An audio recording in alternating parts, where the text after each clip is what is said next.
ሰላም ውድ የአገው ሚዲያ ቤተሰቦች፣ ከዚህ ቀጥሎ አጫጭር ዜናዎችን እናሰማለን። መልካም ቆይታ። በአገዋዊ ብሔረሰብ ዞን በተለያየ ወቅት በተነሳው ግጭት ተፈናቅለው የነበሩ ተፈናቃዮች ወደ ቀያቸው የመመለስ ስራ እየተሰራ መሆኑ ተገለጸ። የአዊ ብሔረሰብ ምክር ቤት ምክትል አፈ ጉባኤና የተፈናቃይ አስመላሽ ኮሚቴ ሰብሳቢ አቶ በላይነህ ወንድም በሰላም እጦት ምክንያት ተፈናቅለው የነበረው የሀቲና አካባቢው ህዝብ ወደ ቀዩ ለማስመለስ ተደጋጋሚ ምክክር ተደርጎ በባለፉት 25 ቀናት ውስጥ 7457 ዜጎች ተመልሰዋል ብለዋል። ለእነዚህ ተፈናቃዮች የተለያዩ ተቋማትና የማህበረሰብ ክፍሎች ያደረጉት ድጋፍ ቢኖርም ከተፈናቃዩ ብዛት አንጻር ግን በቂ ያለመሆኑን ገልጸው ባለሀብቶች፣ መንግስታዊና መንግስታዊ ያልሆኑ ተቋማት ድጋፋቸውን አጠናክረው እንዲቀጥሉም ጠይቀዋል። ለተመላሾቹ አድማስ ዩኒየን ወረዳዎችና ከተሞች ቻግኒ ጤና ጣቢያና ሆስፒታል እያደረጉ ያሉት ድጋፍ የሚያበረታታ እንደሆነም ተናግረዋል። በተለይም የዚገም ወረዳ ህዝብ ከዕለት ጉርስ ጀምሮ እያደረገ ያለውን ድጋፍ አመስግነዋል።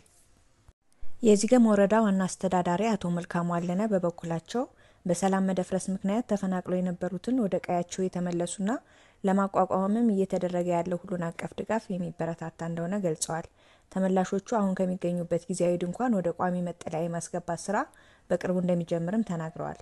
በአገው ህዝብ ላይ ባለፉት ዓመታት ከፍተኛ የሆነ ግድያ፣ ማፈናቀልና ዝርፊያ በታጠቁ ኃይሎች እየደረሰበት መሆኑ ስንዘግብ መቆየታችን ይታወቃል። በኦሮሚያ ክልል በህዝብ ማመላለሻ አውቶቡሶች ላይ ጥቃት መድረሱንና ተሳፋሪዎች መታገታቸው ተሰማ። በኦሮሚያ ክልል በተለምዶ አሊዶሮ በሚል ስያሜ በሚጠራው አካባቢ ሰኞ መጋቢት 8 ቀን 2017 ዓ.ም ታጣቂዎች በህዝብ ማመላለሻ አውቶቡሶች ላይ ጥቃት በመፈጸም ከ50 በላይ የሚገመቱ ሰዎችን ማገታቸው ተሰማ። የሪፖርተር ምንጮች በአንድ ግለሰብ ላይ ግድያ መፈጸሙንና ሌላ ግለሰብ ደግሞ በጥይት ተመተው አዲስ አበባ የሕክምና እርዳታ እየተደረገላቸው እንደሚገኝ ገልጸዋል። በሳምንቱ መጀመሪያ ከአዲስ አበባ በኦሮሚያ ክልል አቋርጠው ወደ አማራ ክልል ደብረ ማርቆስ ከተማ እየተጓዙ በነበሩት በፈለገ ጊዮን በአባይና በሀበሻ አውቶቡሶች ላይ በታጣቂ ኃይሎች በተከፈተ ድንገተኛ ጥቃት መድረሱን ከምንጮች መረዳት ተችሏል። በኦሮሚያ ክልል ውስጥ ከገርበ ጉራቻ አልፎ በተለምዶ አሊዶሮ የሚባል ቦታ የተፈጠረው ነገር አዲስ አይደለም። በየቀኑ ለማለት በሚቻል ሁኔታ እገታና ግድያ እንዳለ ግልጽ ነው።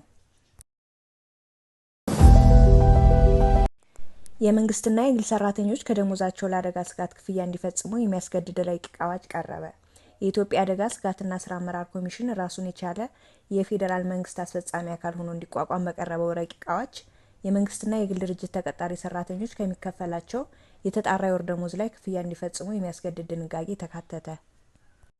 የህዝብ ተወካዮች ምክር ቤት መጋቢት 9 ቀን 2017 ዓ.ም ባደረገው መደበኛ ስብሰባ የምክር ቤት አባላት በረቂቁ ላይ ከተወያዩበት በኋላ ለምክር ቤቱ የውጭ ግንኙነትና ሰላም ጉዳዮች ቋሚ ኮሚቴ ለዝርዝር እይታ ተመርቷል።